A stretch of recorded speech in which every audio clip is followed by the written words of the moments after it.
May nag-iwan ng comment, someone left a comment. Ang sabi niya, he said, "Hindi ka sikat, tinitira pa presidente. Punta kang Mindanao, ako papatay sa'yo." In English, "You are not famous. You are attacking the president. Come here to Mindanao. I'm going to kill you."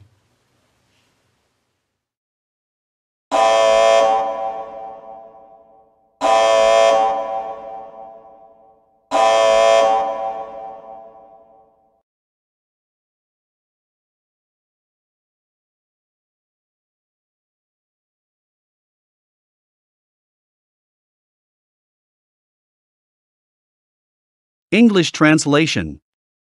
New People's Army video bloggers, surrender now while there's still time. Stop what you are doing. You are in disguise, pretending that you are helping, but the truth is, you are recruiting people to join you in the mountains. We all know you. Mark said. Quote, "Just to let you guys know, that we are saving the screenshots of people who red tag us and our channel. These people will be sued for defamation and libel." Unquote.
You have trolls working for you. Yes. And you create fake Facebook profiles. Yes. Which you then operate and pretend to be other people. Yes, yes.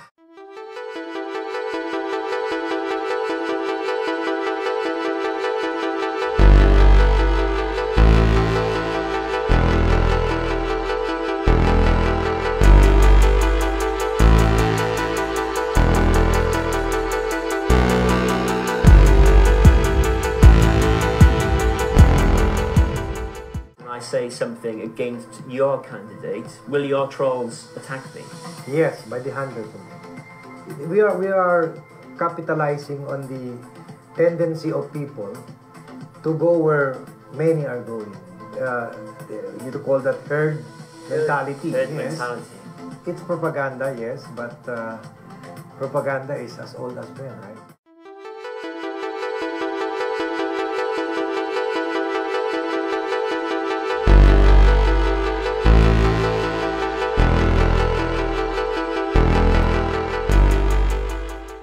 Overnight, I got more than 2,000 hate messages and calls, including death threats.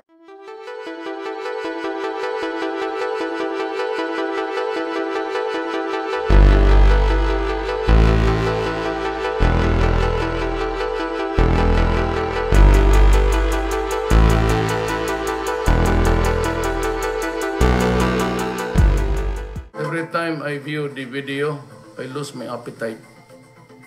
The president has suggested that you took part in a sex tape. And He's so sick. He's sick-minded. It's incessant. They are relentless. So in various forms, I'm being attacked at all fronts. Do you honestly believe that President Duterte is using fake news, using internet trolls to try and destroy you? Oh yes, I have no doubt about that, because I've seen how capable they are.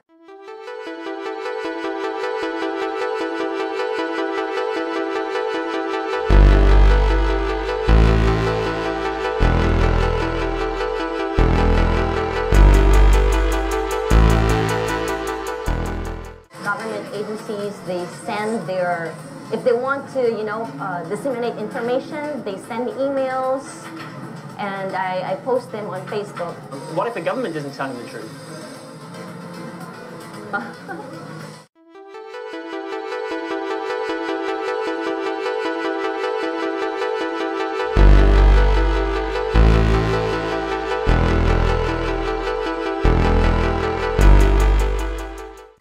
Saying that none of your 4.8 million followers are fake profiles or bots or trolls or people doing aggressive, nasty things on the internet? Well, of course, there are trolls, but the majority, they are real people. In fact, they get insulted. Hey, don't call me a troll, I'm a real person. Some of them are trolls. Yes, of course, yeah. Both.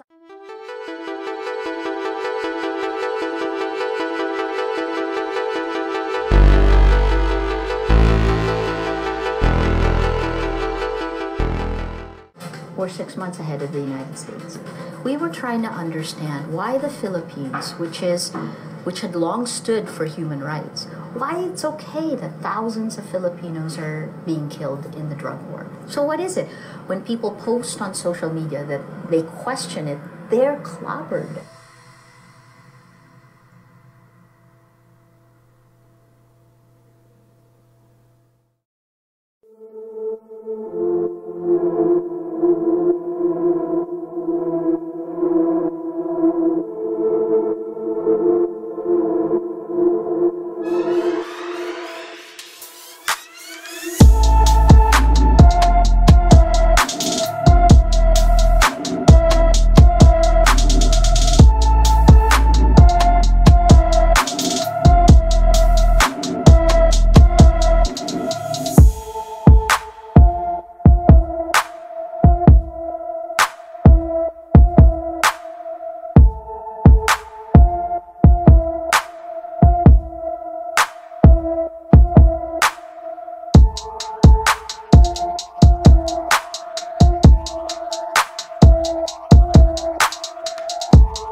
President Rodrigo Duterte admits paying people to defend him on social media. But Duterte says this only happened during the campaign season and not after he was elected. A University of Oxford study claims Duterte's camp paid $200,000 or 10 million pesos for a social media campaign in which volunteers and paid persons or groups used social media accounts to promote him or defend him against critics. Duterte said he has no need for online defenders now. He says, quote, "I do not need to defend myself against attacks. I stated my piece during my inauguration and my campaign." Duterte calls the University of Oxford, one of the top educational institutions in the world, a school for stupid people. A three-part Rappler report details how groups supportive of Duterte used social media to spread propaganda on the internet. This is done partly through bots and fake accounts working together to spread the same message and create an alternative reality for real people to believe in. Duterte previously appointed one of his online defenders, entertainer Mocha Uson, as Assistant Secretary for the Presidential Communications Operations Office to show its gratitude. Malacanang also allowed pro-Duterte bloggers to cover some of his official foreign trips. It is supposedly crafting a policy to accredit them to cover presidential events.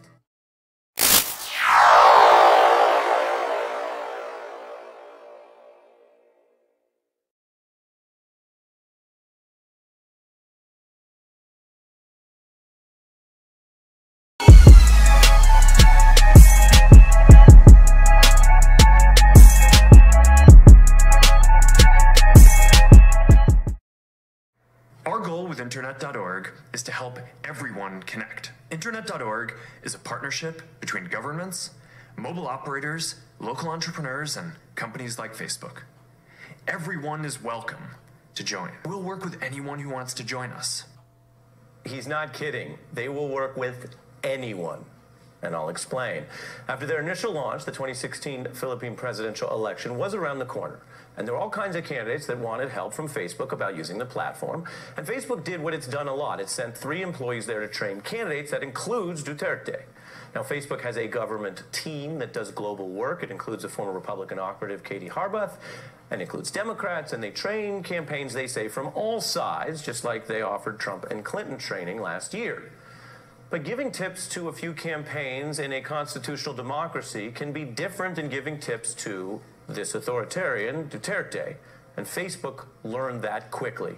In fact, after his team got that Facebook briefing, his allies went into overdrive, pushing fake news and accounts along with his other wider campaigns. And that brings us back to, guess who? Well, it's the Pope. He was named in a big fake news story in that country endorsing Duterte. That's false. And this is basically a kind of a sign. If you get a Pope endorsement, you are the fake news candidate. Did you know that back in July, the Pope endorsed Donald Trump? The only thing is, it's not true. The website, Snopes, debunked the fake Pope Francis endorsement. The original fake Pope Trump endorsement got well over 800,000 shares. Apparently, that happens in a lot of different countries. Now, there are many factors in every election. We know that. But in part, with the domination of social media there, in May of 2016, Duterte won that election. And his reliance on Facebook, this is interesting for other countries, it grew stronger. He also has less limits, constitutional or otherwise, than we have in the United States. So he started doing things like banning journalists from covering his events and inauguration and streaming them instead on Facebook. So would anyone stand up to this? Yeah, there was a journalist who decided enough was enough. She started speaking out against the way Facebook was being used. Her name is Maria Ressa. She actually spent almost 2 decades on air at places like CNN, and then she had started a database to track these problems. It was called the Shark Tank, and she logged over 12 million accounts that she thought were pushing pro-Duterte messages or fake news, many allegedly fake. She even traveled to Facebook's F8 conference, met with Zuckerberg, and kept trying to sound the alarm about how Facebook was being used. She also spoke with over 50 high-ranking officers and employees at Facebook, she says, including Sheryl Sandberg. She says the only action she's seen after all of this is some paltry media literacy training, which partly puts it on consumers.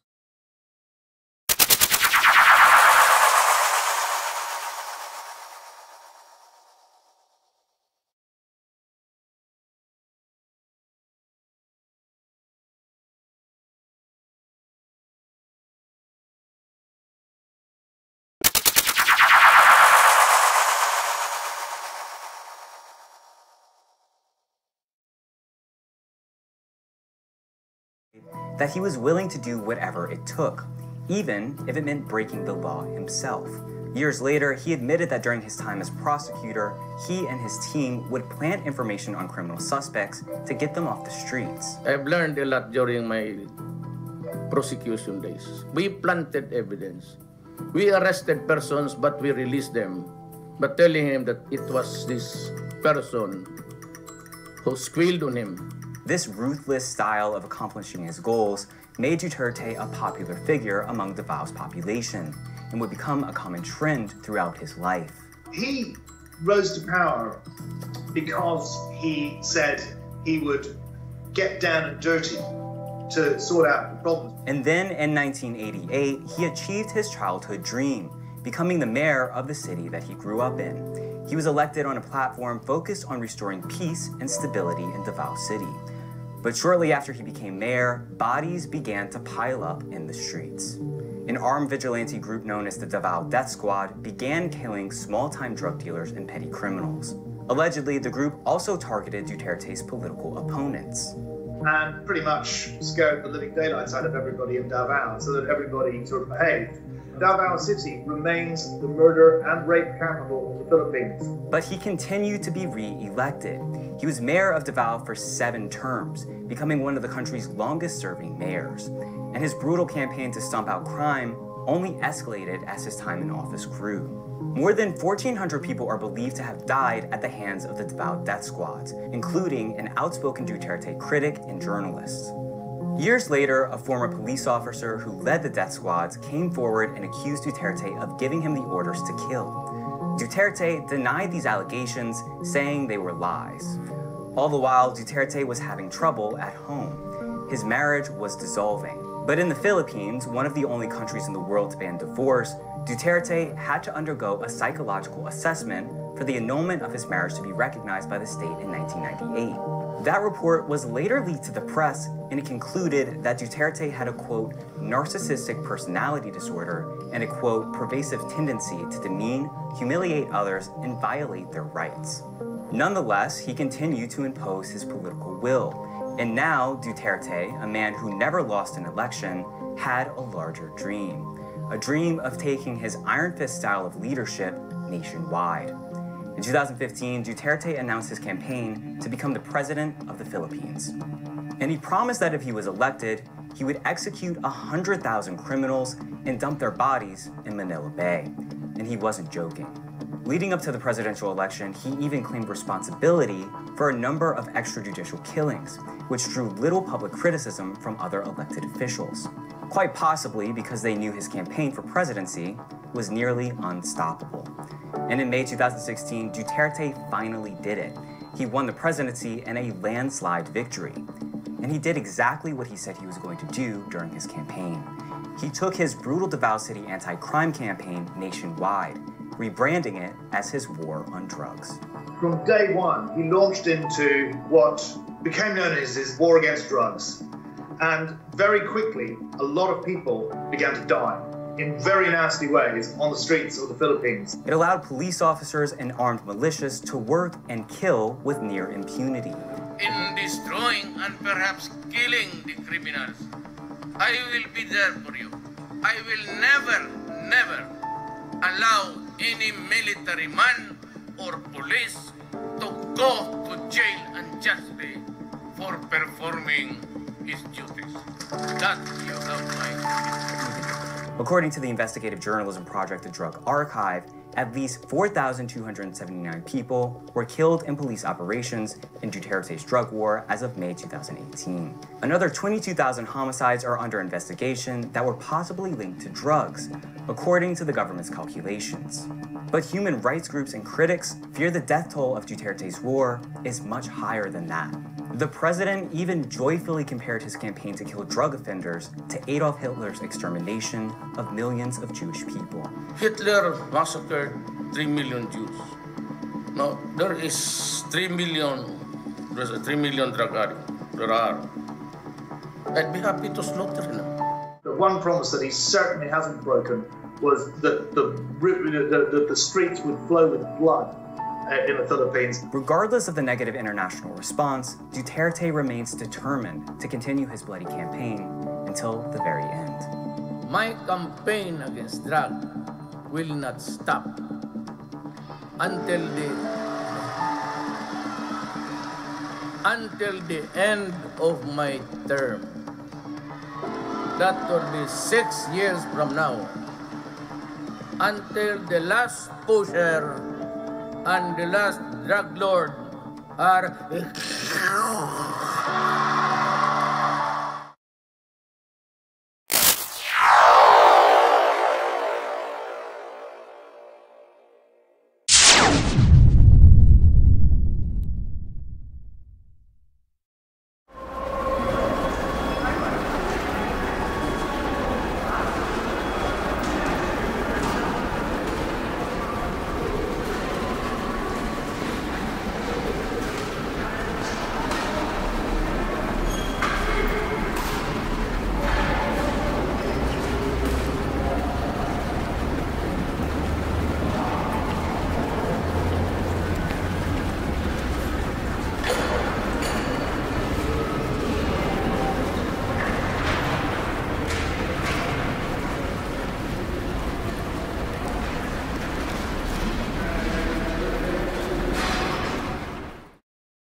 Ang red tagging sa Pilipinas ay nakakabahala. Ikaw ay i-red tag ng mga bayarang online trolls, mga right-wing folks, at minsan ay pati mismo ang mga kapulisan. Kung ikaw ay may hinanaing o kritisismo ukol sa mga bagay-bagay at sa mga tao na may kinalaman sa pamamahala sa gobyerno, automatic ikaw ay komunista and or terorista and or kasapi ng komunistang rebeldeng grupo.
Mark said, quote, "Many of you are not aware of the great number of harassments, abuses, persecutions, abductions and extrajudicial killings of land defenders and human rights defenders in the Philippines. Do you guys remember the Ida woman who we helped months ago? She was a victim of abuses, harassments and displacement because of land grabbing. Land grabbing which involve foreign companies and industries are tremendously scary in the Philippines. Many foreign companies hire private paramilitaries to displace people out of their ancestral lands. Yes, to grab their lands. Land grabbing that displace people from their ancestral lands is a serious dilemma in the Philippines that needs to be addressed." Unquote.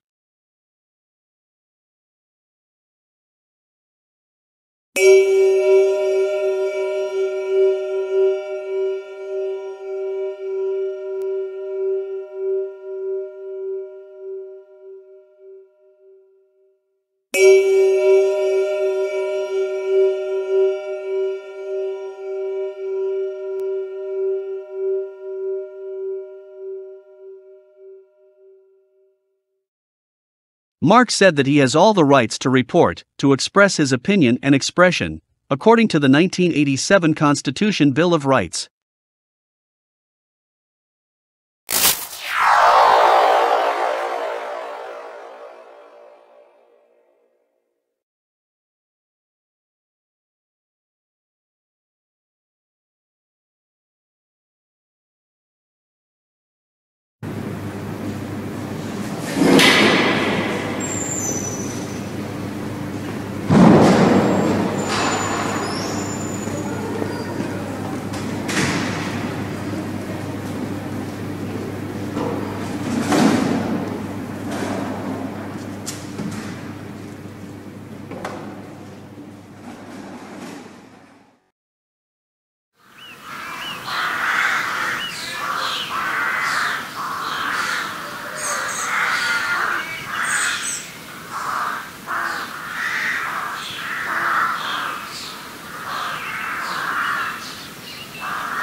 Ano yan, nanay?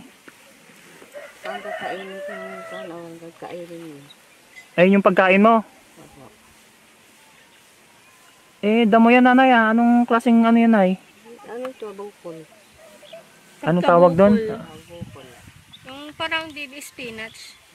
Ah, okay. Baby spinach? Oo, parang gano'n.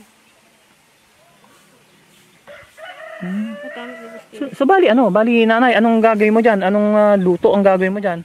May, ano, lagyan ng sabaw eh. Sabaw. Sabaw. Tapos, Ihigo ka na para mapumigsa ang katawan. ayun lang, okay na. Wala na. Oo, sige. So, bali dito. Sa bukid. Madalas ka bang kumukuha dito, nay, ng ganyan? Opo. Nay, asan po yung bahay nyo? Yung sa bahay. Doon po. Ah. Pwede po ba kami pumunta sa bahay nyo? Pwede na. Tara po. Pwede na tayo. Eh, nanay, matanong ko nga lang pala. Ano palang pangalan mo, nanay? Muray na lang. Moren. Muray. Muray. Ilan taon na po kayo, nanay? Hindi ko naman natandaan, Adi. Hindi mo naman tandaan. Sir. O sige, nay, pwede ba namin kayo, no? Masamahan sa bahay nyo? Pwede ba namin makita yung bahay mo? O tara, mga komrad.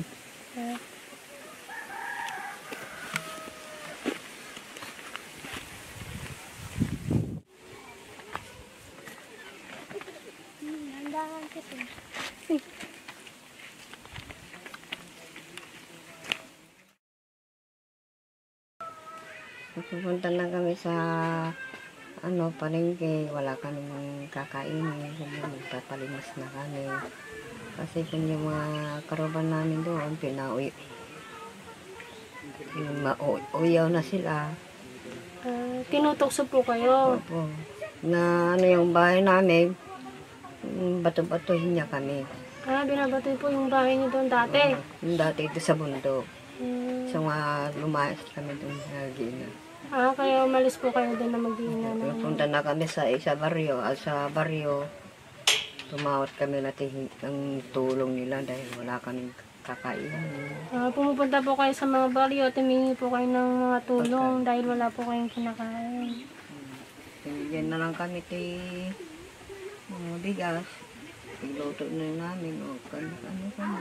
Nakabinhawa rin kami yung dalawa. Pero madalas po may tumutokso sa inyo. Anong sinasabi sa inyo, nay, pag tinutokso kayo? Ayaw na wala sir nga pagsasaway yung mga anak nila, pinabayaan na lang. Anong sinasabi sa inyo pag tinutokso kayo? Sabi niyo, bakit dito ba kayo kung sino kayo nga tao? Sabi nila sa akin, sa amin. Ang sabi sa inyo, taga-bundok daw kayo? Ito lumayas na kami dun sa bundok. Sinunog ang bahay namin dun. Grabe naman po sir. Kasi ayaw na lang na kami makita mga mukha namin. Kaya napilitan po kayong tumira sa tulay at mamalimos na lang.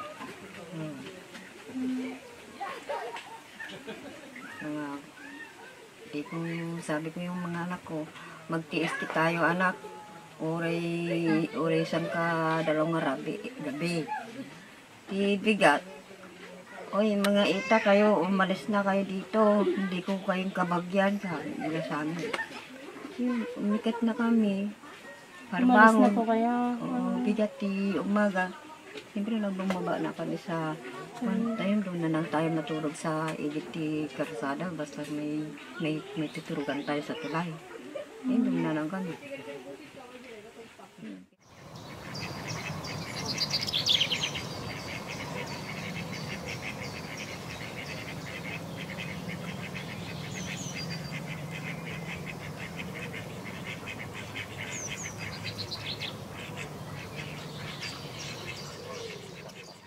Sabi niyong anak ko, Mama, anong ginagawa mo? Magpapalimis tayo na wala tayong kakainin. Habang kami gay baril bigyan ko na lang yung may 1 kilo, isain mi. Nagluto kami ti. Yung kaldero nga basit, isa tining usar kong nang inluto po. Ah, yung kaldero po na maliit. Yun po yung ginagamit niya daw na panluto na gano'n. Yung pagkain namin.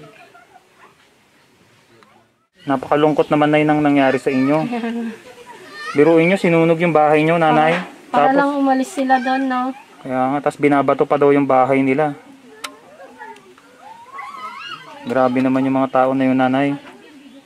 Buti na lang may mga mababait pa ring tao ngayon at pinatuloy sila nanay dito. Kaya nga. So yung mga anak niya na, iniwan na lang po kayo basta-basta dun sa tulay. Ako lang yung isa. Bakit po? Maghahanap mga mag-asawa. Ah, tapos iniwan na lang kayo. So bali naghanap ng sarili nilang pamilya, Comrade. Oo. Basta na lang nila iniwan si nanay. Nakakalungkot naman. Nanay, kung sakaling napapanood ka nila o naririnig ka nila, anong gusto mong sabihin sa kanila? Yung mga anak, kung gusto niyo akong paibabalikan na, kung ayaw na nagpagbabalik sa akin, salamat na lang. Nag-ano kami, mag-aaway kami.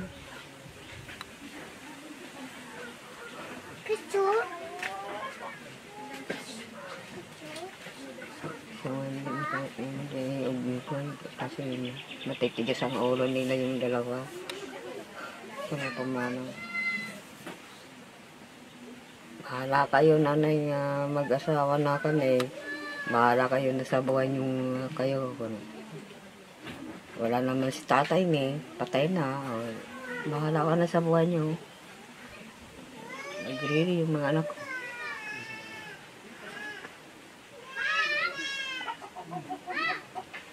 Ibig sabihin niya. Nagsakit. Yung dibdib mo, hindi mo makitang ibig sabihin yung anak mo. Pinabayaan nilang dito. Uri pagkain ko, pinabayaan dak.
Planting guns and bombs have become common practice of the police and military against journalists, activists, and dissents. February 5, 2021. The Regional Trial Court dismissed the illegal possession of firearms and explosives charges against Manila Today editor-in-chief Lady Ann Salem and labor union organizer Rodrigo Esparago. Lady Ann Salem and Rodrigo Esparago were red-tagged by the police before arresting and allegedly planting made-up evidences against them. Mark said, "It is good news indeed. It's a clear indication that there's still light in the darkness. It's an indication that we could still trust the judiciary system in the Philippines. The big problem is, evil forces roam among us."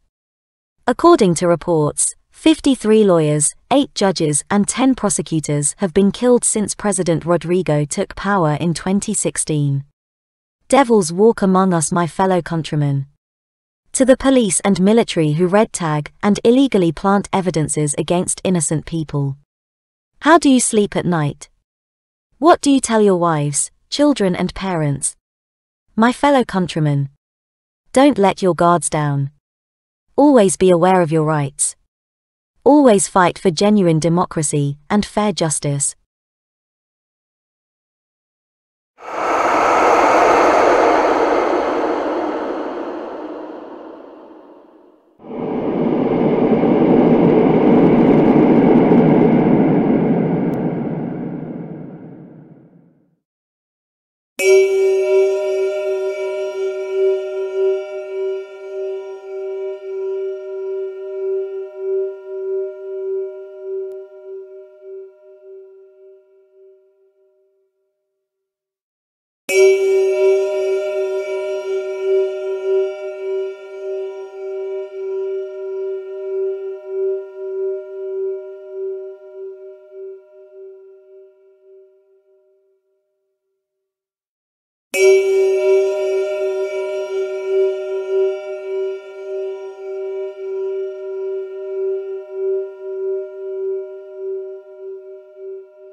International groups launch probe on human rights violations in the Philippines. Alarmed at the worsening situation of human rights in the Philippines, church groups, political leaders and members of civil society from different countries launched an international mission on December 17, 2020. The initiative is dubbed as the Independent International Commission of Investigation into Human Rights Violations in the Philippines. It aims to further substantiate the June 2020 report by the United Nations Office of the High Commissioner for Human Rights. Its members intend to submit the findings to the International Criminal Court and to the other relevant UN bodies, such as UN Human Rights Council, UN Security Council, and the UN General Assembly Special Session. During the online launch, Lee Rhiannon, former senator from New South Wales, Australia, said, "Several groups from the international community have come together to raise the voice of the Filipino people." She said that what is happening in the Philippines amounts to crimes against humanity, and that perpetrators must be held accountable. Rhiannon said, "The evidence is overwhelming. One of my lasting memories of my time in Manila is the number of people who said to me, 'We need your support, we need you and many others to speak out in your country.'" Rhiannon said that human rights violations in the Philippines have been escalating since her last visit in Manila last year. Rhiannon said, "This is most definitely a global issue.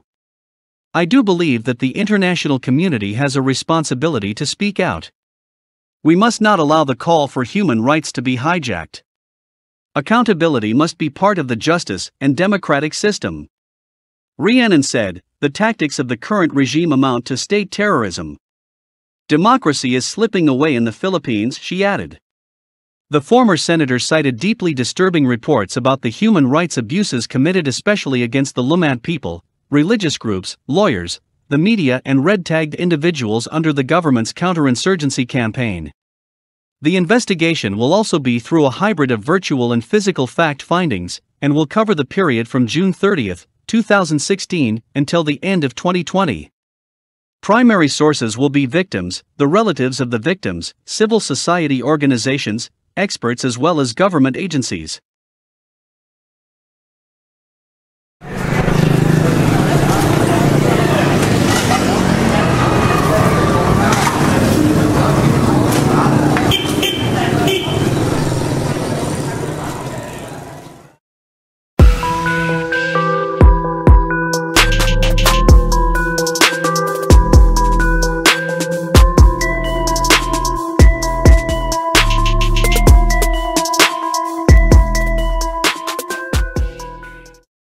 They are terrorists because I finally declared them to be one.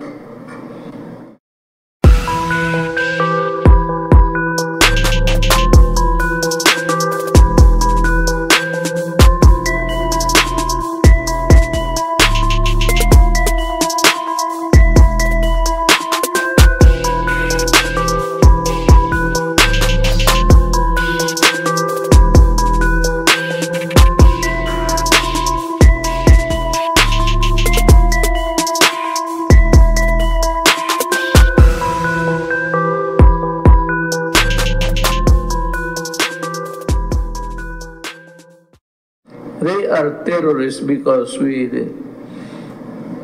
I finally declared them to be one.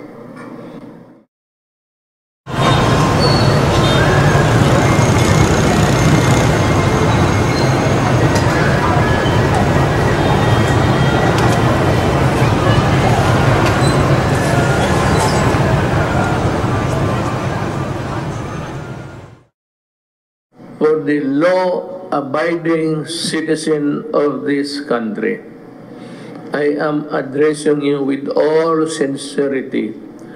Huwag ho kayong matakot kung hindi ka terorista.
May nag-iwan ng komento.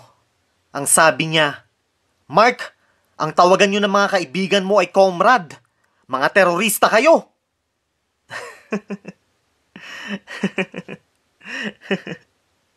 Bago ang lahat, gusto kong linawin na ako ay hindi kasapi sa kahit na anong grupo, samahan o organisasyon. Ako rin ay isang non-partisan. Wala akong kinikilingan na kahit na anong political group / organization o kahit na sinong politiko.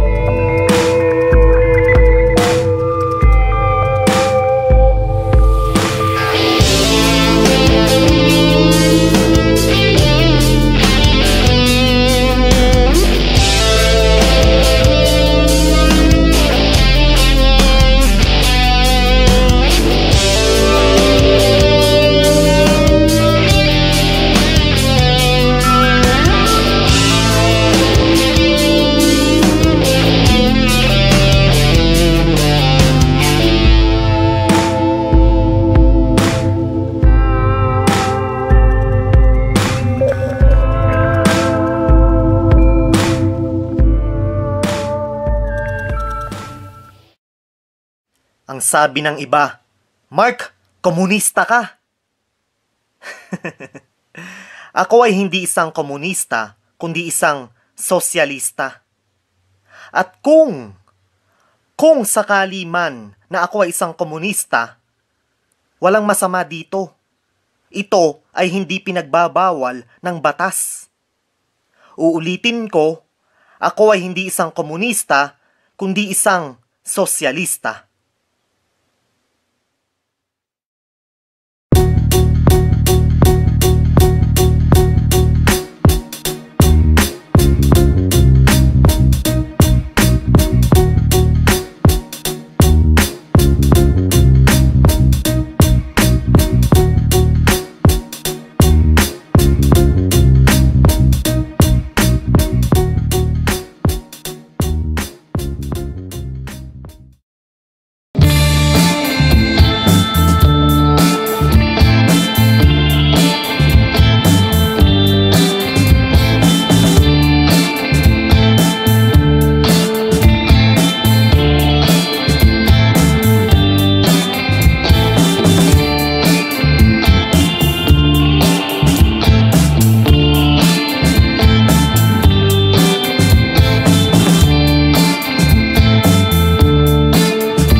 Aking muling ipapaalala mga katoto na ikaw ay malayang yumapos sa kahit na anong ideolohiya ang nais mong yapusin. Nais mong yapusin ang ideolohiya ng komunismo? Humayo ka. Walang nagbabawal na gawin mo ito. Ito ay hindi ko sariling opinyon o gawa-gawa mga katoto. Ito ay naaayon sa batas.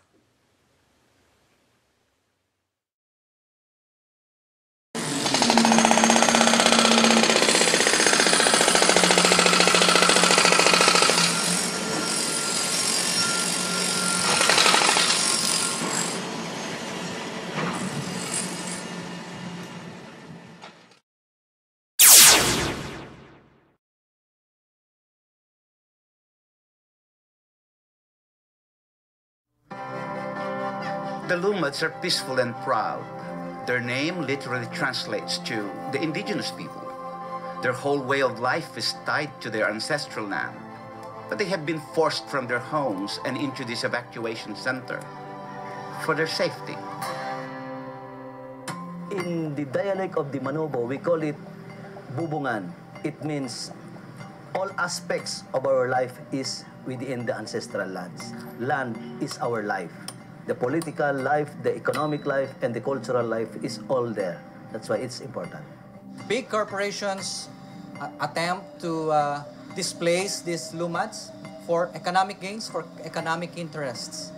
That makes it more complicated, an issue to tackle. The Lumads say the government is targeting them because of their strong resistance against forceful possession of their lands, especially aggressive commercial exploitation by multinational mining corporations with an eye on profit. It is sacred because this environment is where our lives started and where we lost everything. I want the church to speak for that, to say no, abolish militarization. Military and paramilitary forces are driving the Lumad people from land they farmed for centuries, forcing them into evacuation centers, like this one in Davao City. 700 people are contained here on just 3 hilly acres. Ninth grader Lando Dallin walked 5 hours for his voice to be heard. Simple lang kami mga As LUMADs, our demands are very simple. Stop the attacks on our school, and stop the attacks on our teachers, and stop the killing of the LUMADs. The children sing about a fight for survival. Our parents are angry because their land is stolen. Even though we are only children, we can fight for our rights. We are exploited and miserably treated. I wish that someday we can go back to our community in Marknowhereman. How does a LUMAD fight a big corporation? That's precisely the basic question everyone asks. It's high time for us as a church to hear their voice and to help them bring this struggle to the global or to the world so that we can respond intentionally to their cry. It's a city, but we live unhappily because we are far away with our parents.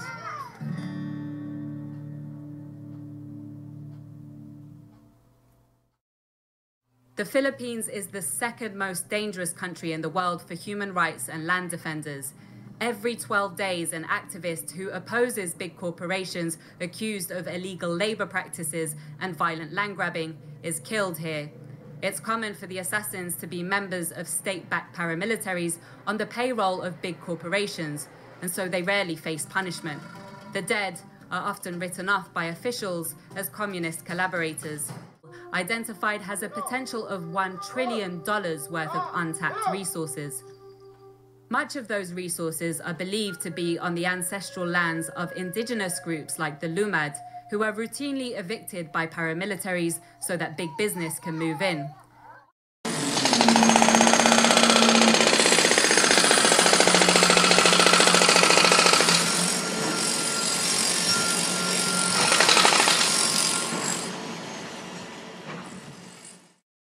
Hello, I'm Voltaire Tupas. Welcome to Rappler Talk.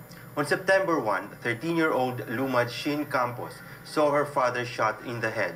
According to the group Katribo, at least 53 Lumad had been killed extrajudicially under the Aquino administration, and the killings have intensified in 2015. Is the Aquino administration doing enough to end impunity in Mindanao? How should the government address the plight of indigenous peoples? How can the public and civil society help the Lumad? Joining us today is Vicky Tauli-Curpus, the United Nations Special Rapporteur on the rights of indigenous peoples, to discuss the issue further. Na rin sa gobyerno na sundalo, ng mga military kay pila naman tayo ng kuan gyud yung mga reader gyud sa mga matag organisasyon gapat yung gyud siya sa mga kuan militar. Sige lang kana lang daan si kuan si kadtong reader sa Kalumbay. Kadtong gipatay to siya. Si Dato Anglaw. Usa to siya nga nagbarog isip Lumad reader, usa to siya nga nagbarog pero gipatay sa mga sundalo. As mayor of Mindanao's capital, Davao, for 30 years, Duterte won a reputation of defending the Lumad against paramilitaries. So they were horrified when he became president and gave a green light for the killings to not only continue, but Lumad children, he said, are also fair game. Sabihin ko dyan sa mga Lumad ngayon, umalis kayo dyan. Bubombahan ko yan. Isali ko yung mga struktura ninyo. I will use the armed forces, the Philippine Air Force. Talagang bubombahan ko yung mga lahat ng ano ninyo. Because you're operating illegally and you are teaching the children to rebel against government.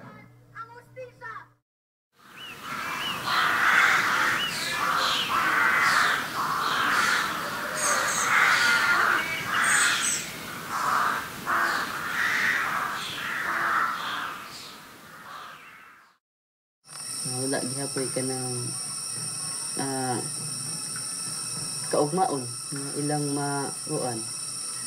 maabot ug padayon man galing nga ing anak jud dili lang pipila lang sa mga batan-on ang imong makita.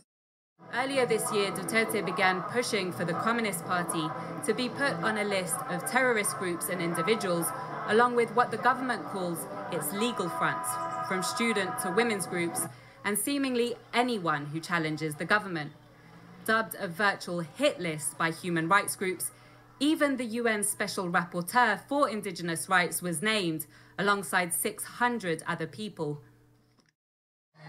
Kami po sa Save Our Schools Network, mula pa sa Mindanao, nandito po ang halos 300 na mga lumad students, teachers, and parents na naglakbay pa mula sa Mindanao upang ipakita sa gobyerno, lalo na sa Presidente, sa Department of Education, sa mga mamamayan dito po sa Metro Manila, na ang martial law po sa Mindanao ay nagbubunsod at nagtutulak na pag-atake. Walang humpay na pag-atake sa mga paaralang lumad sa Mindanao. Sa katunayan, ang Save Our Schools Network nakapagtala ng halos 89 schools under attack, no, during the first year of Duterte administration. 89 schools na mas lumala yung pang-atake mula nung naideklara po yung all-out war noong February at martial law noong Mayo. Sabi ng mga sundalo, kapag mag-aral ulit kami sa Paralang Misfi Academy, papatayin po ang mga magulang namin. Dahil sabi ng mga alamara, kapag bumalik kayo mag-aral ng eskwela ng Misfi Academy, mamamatay na yung mga magulang ninyo. Sabi ng mga sundalo.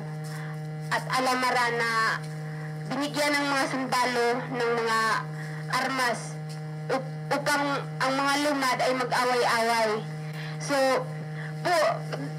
pumunta na kami sa Davao para mag-evacuate at doon mag-aral dahil kapag doon pa kami mag-aral sa aming komunidad, papatay nila yung mga guro namin dahil ang guro daw namin ay NPA, pero hindi naman yung totoo na NPA yung paaralan namin. Sinisiraan lang po kaming mga lumad para mapaiwan kaming mga lumad na maging mangmang. Para kaming mga lumad, madali kaming lukuhin para maraming mga proyekto na makapunta doon at makapagtayo sila ng mga plantasyon sa aming lupa.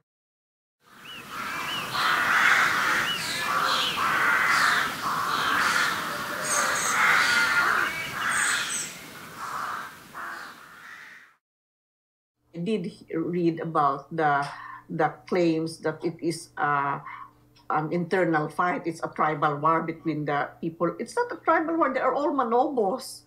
No, they are all coming from the same people. So I don't think that's possible. It's really a paramilitary force that has been armed. And how can you have a force armed with high-powered rifles? Where did those guns come from? Are those guns illegal? So those are the kinds of things that need to be investigated. How do you deal with a situation where there's a conflict between the government and the rebels? Well, I think that first of all, that really tells us that there's really a need to pursue peace talks, peace negotiations between the government and the New People's Army and the National Democratic Front.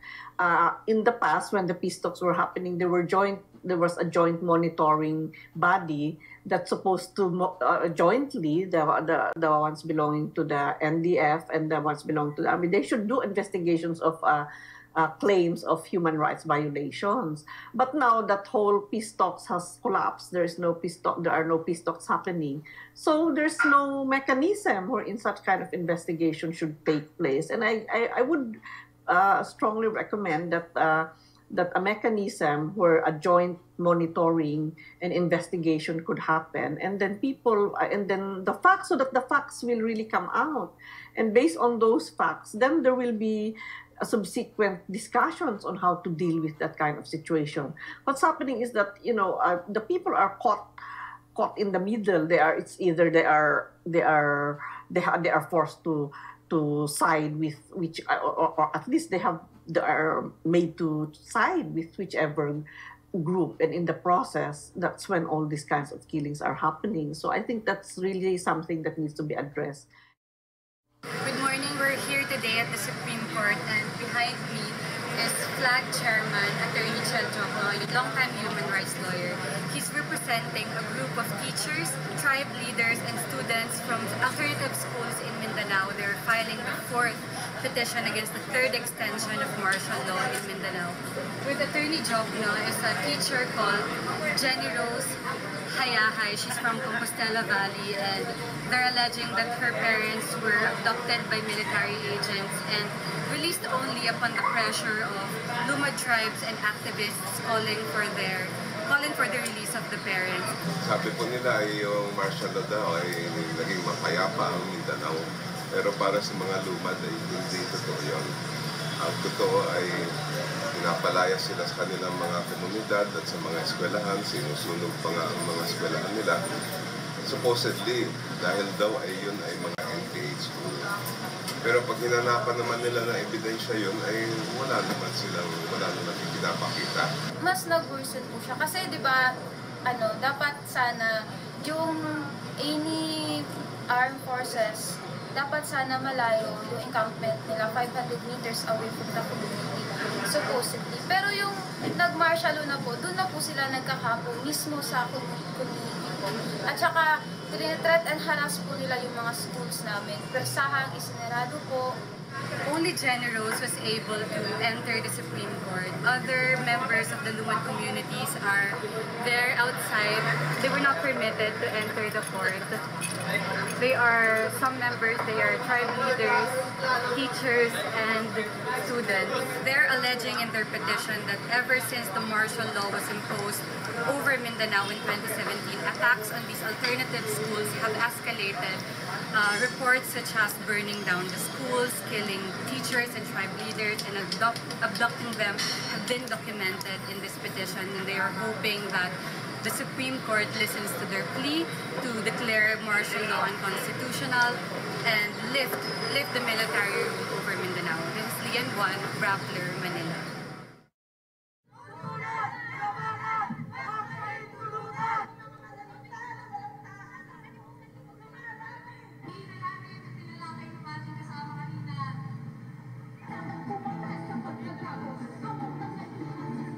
The response made by the Duterte administration is disproportionate, unwarranted, when it placed the entire island of Mindanao under the state of martial law, and when it suspended the privilege of the writ of habeas corpus, because it even resulted to more violations of human rights.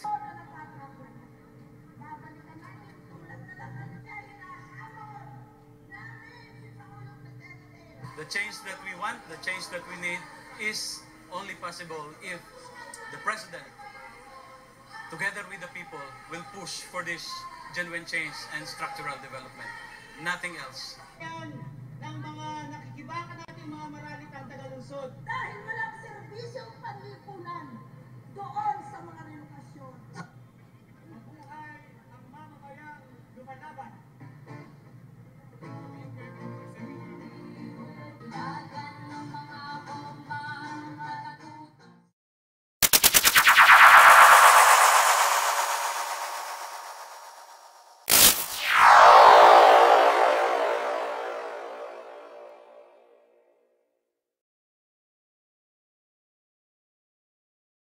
you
Mark reports.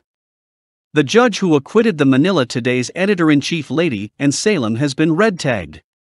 The judge is accused of being a communist and part of the armed communist rebel group.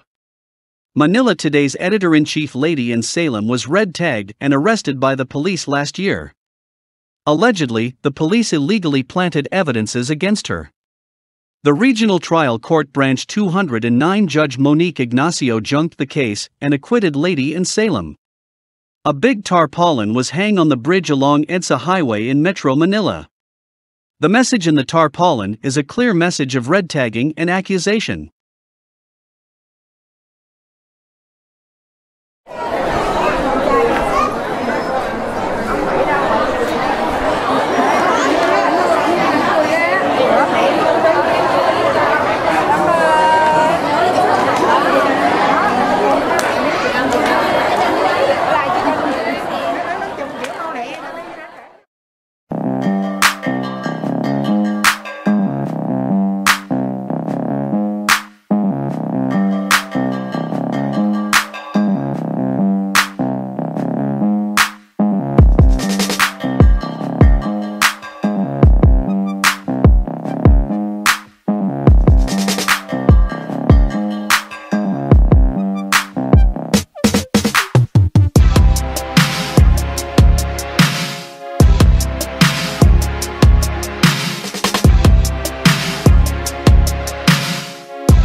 Red tagging in the Philippines refers to the malicious blacklisting of individuals or organizations, critical or not fully supportive of the actions of the sitting government administration.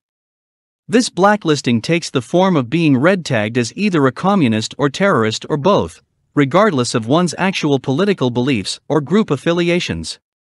Such blacklisting is a form of incitement and has pernicious effects on its targets.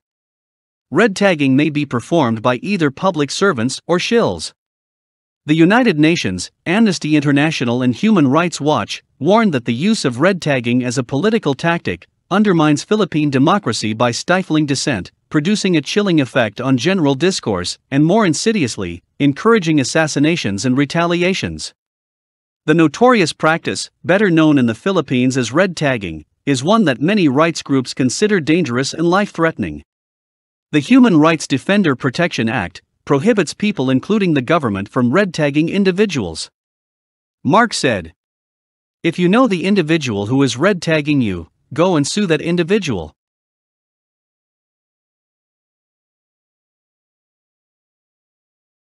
Mark said, quote, "Some people assume that I am anti-government.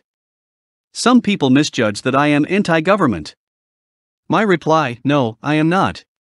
I am not anti-government. As a matter of fact, I truly believe in a firm government for the people. A government for the people and by the people. It is an elementary common sense, my friend. How could a society function without bodies of a government? It is impossible. We need a government for our society and nation to function accordingly. You see, my friend, I am not anti-government. It's the corruption, abuse of power, greed, exploitation, oppression and repression that I despise. Do you understand what I am saying here? Do you understand my point?" Unquote.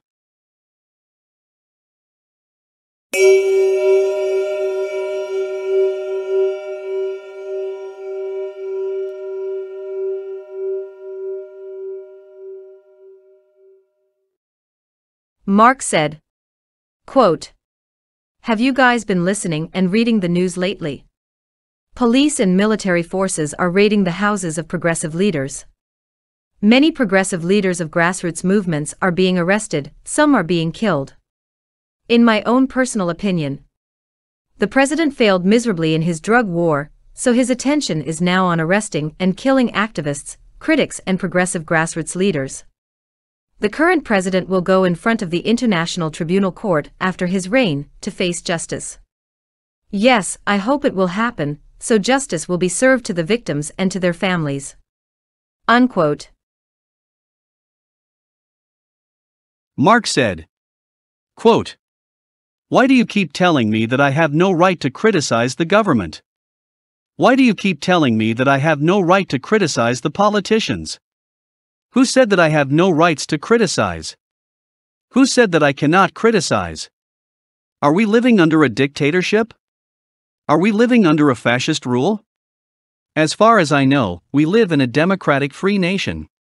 As far as I know, the Constitution Bill of Rights give me the freedom to criticize and to shout my grievances.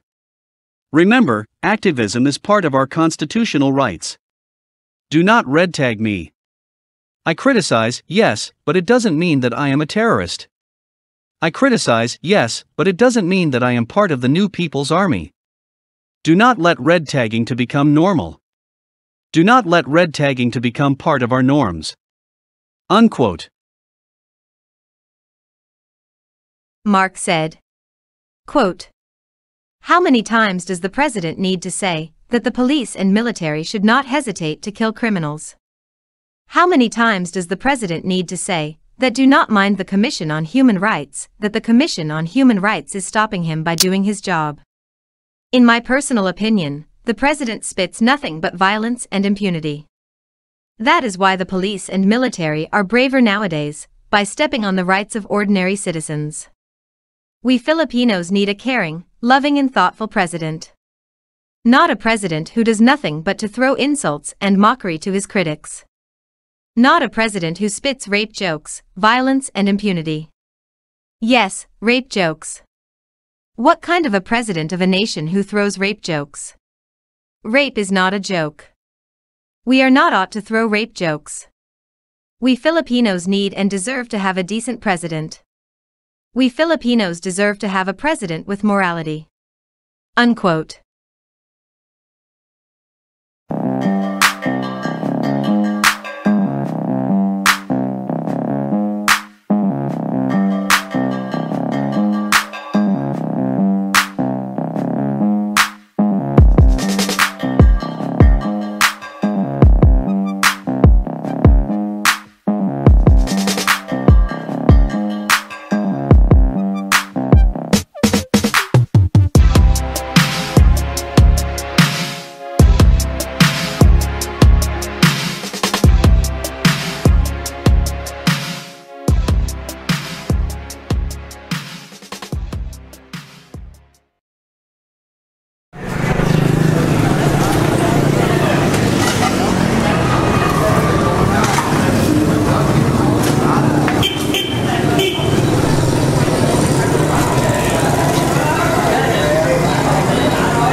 According to the report of Rappler on November 27, 2020. At least 53 judicial judges, prosecutors and lawyers have been killed in the Philippines since July 2016, since President Rodrigo took office. Someone left a comment. He said, How can you blame a country espousing a culture of violence if its very own president is encouraging the police to kill and never be afraid to kill? Mark said, quote, illegal persecutions, abductions, assassinations and extrajudicial killings are part of the Philippine norms. My questions are: is this the type of society that we want for ourselves, our children and grandchildren? Do we simply just accept that our society is rotten and that there's nothing we could do about it? I feel sorry for myself as a Filipino. I feel sorry for you, my fellow countrymen. Unquote.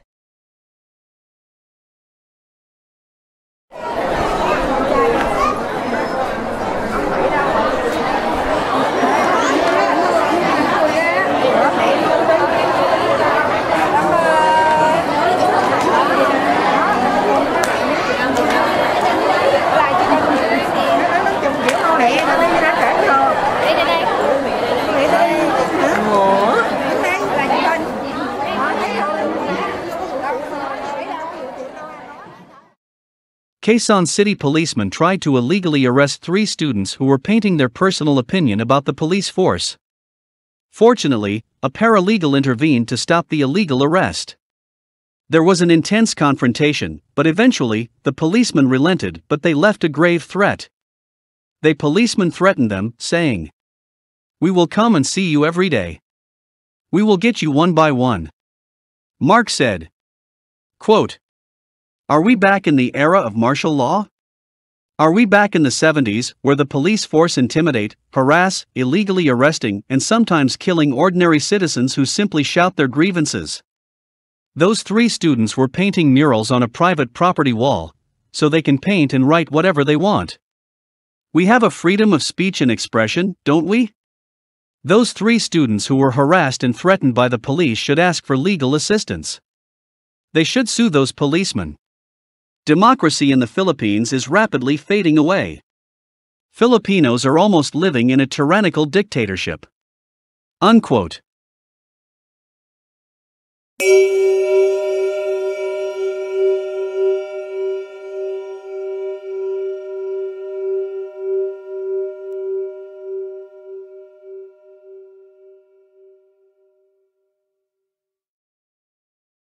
Mark reports. On December 10, 2020, while the world celebrates International Human Rights Day, a number of labor organizers, activists, and a journalist were arrested by the Philippine National Police. The name of the journalist who was arrested is Lady in Salem. She is an editor for Manila Today. Manila Today is an independent news media outlet. Lady in Salem graduated from the University of the Philippines with a bachelor's degree in mass communication arts. The president of the Philippines just recently red-tagged the whole university. The president said that they do nothing in the University of the Philippines but to recruit communists. My insight and opinion. What is happening in our country? The officials who are supposed to protect the people's rights are the ones who violate it. Is this the type of society we would want to live in? Is this the type of society that you want for your children? I pity myself as a Filipino and I pity my fellow countrymen.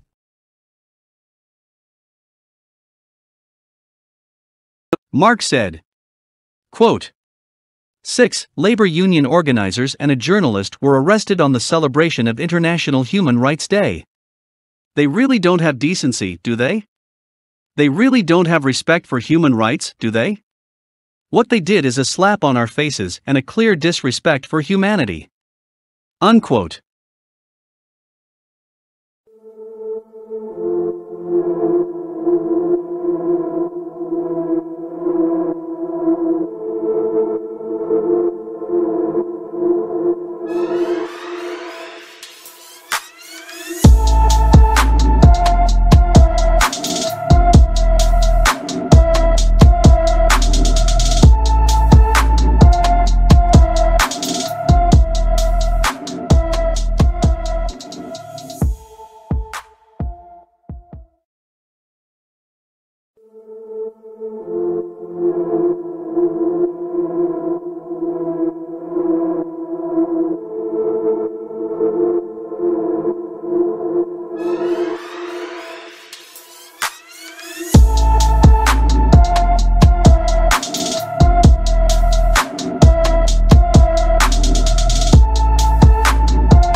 Mark said, quote, I wonder if his disappearance had something to do with the president's red tagging of the university. Because the president just recently made a statement, red tagging the University of the Philippines. I will clarify it. I said, I wonder. I do not assume nor made a judgment. I said, I wonder. Both of my parents had comrades from the University of the Philippines, who gave their lives for the democracy that we enjoy today. In the 60s and 70s, many University of the Philippines' professors, faculty members and students went missing. Some were killed and some were not found at all. Up to this day, persecutions, abductions and killings do not stop. It did not, it hasn't and would not stop unfortunately. Unquote. The President of the Philippines' statement. They do nothing in the University of the Philippines but to recruit communists.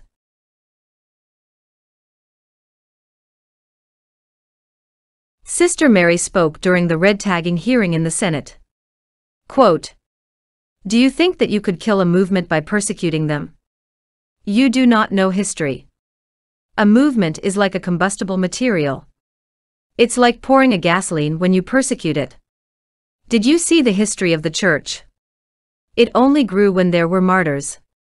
If you think that you could silence dissents by persecuting them, you are very much mistaken. Unquote.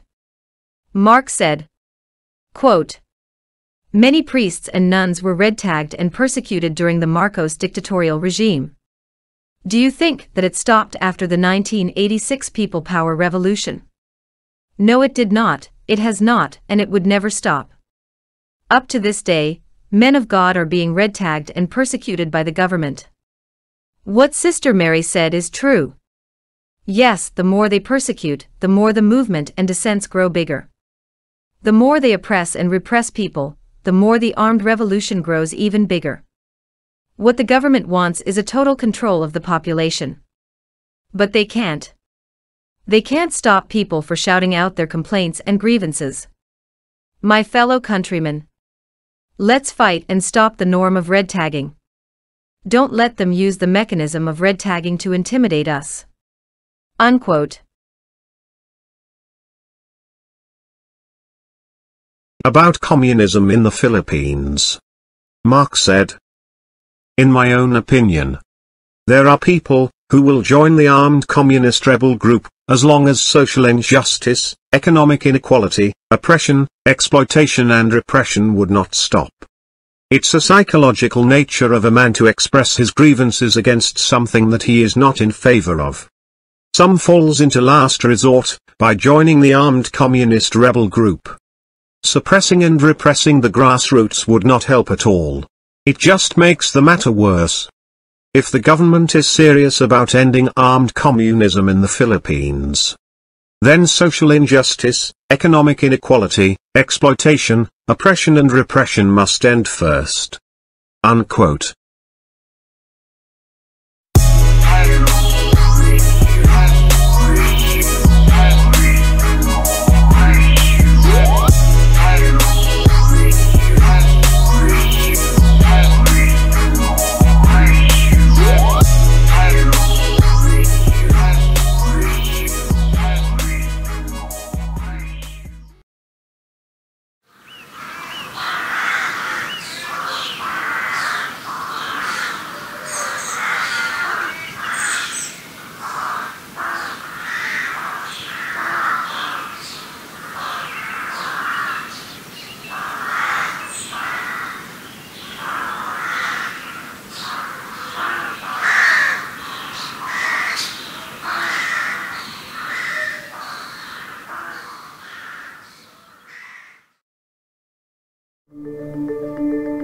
Longtime peasant leader and activist Randy Echanis is killed early morning Monday, August 10, inside his own home in Quezon City.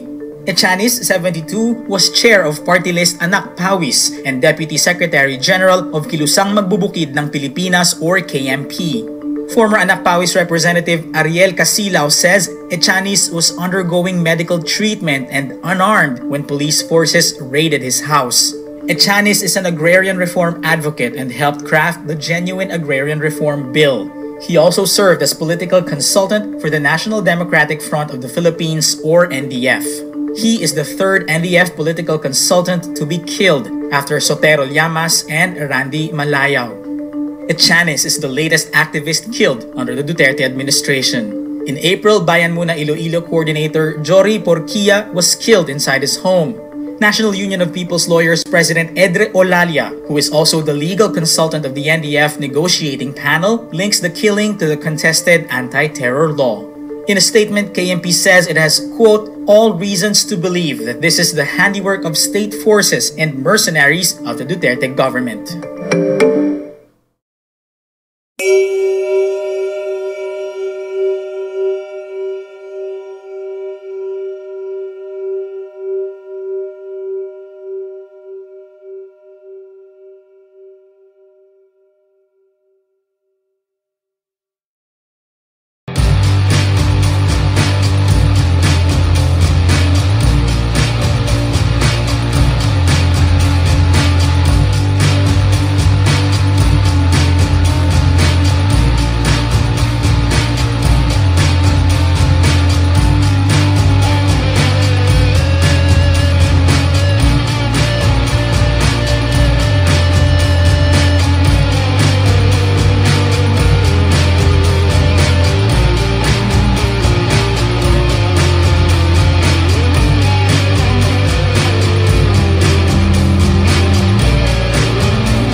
The Philippines is the second most dangerous country in the world for human rights and land defenders.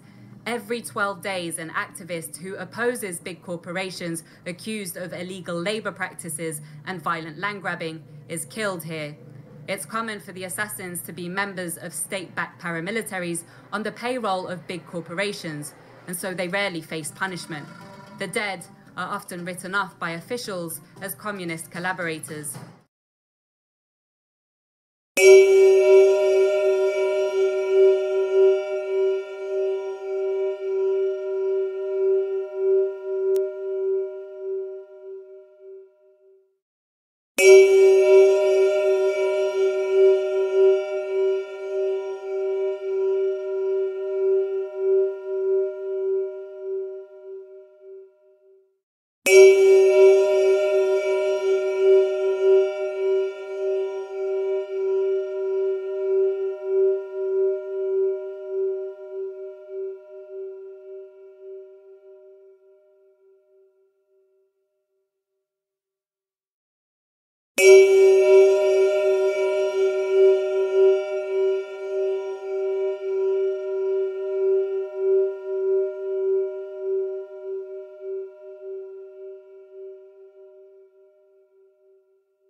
Mark said that he has all the rights to report, to express his opinion and expression, according to the 1987 Constitution Bill of Rights.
you.